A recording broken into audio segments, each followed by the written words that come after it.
দুজন মারা গেছে, কোনো চিহ্নই পাওয়া যায়নি।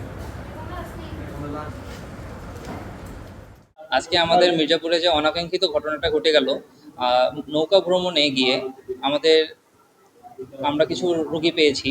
যে রুগীদের মোটামুটি টোটাল আমরা 6 জন রুগী পেয়েছি।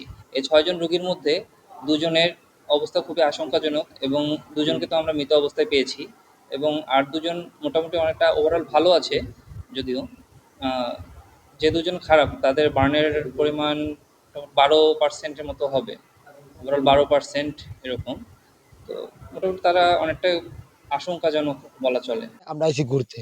টাঙ্গাইল আছে না, এই যে জমিদার বাড়ি, ওই জায়গায় ঘুরছি। বেলা 7টার দিকে আমরা সেলুর মানে রিটার্ন যাবো বাসায়।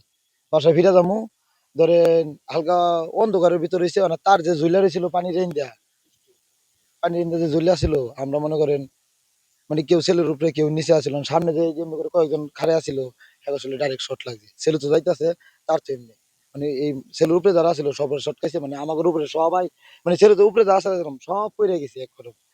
কয়জন মনে করেন উঠছে, আর কয়জন হয়ে রয়েছে করে হালকা পাতলা যেটুকু চেষ্টা করছি ওনার হাসপাতালে নিয়ে আইছি। আমি ইসলাম আন্দগন্দি তার দেখছি না, তার লাগে 2 জন মারা গেছে আর 3 জন ভর্তি আছে। আমরা ভাওয়াল মির্জাপুর থেকে আসছিলাম টাঙ্গাইলে ঘুরতে। আসার পথে এই জায়গা থেকে আমরা ফেরার পথে কারেন্টের তারের সাথে আমাদের সংঘর্ষ হয়।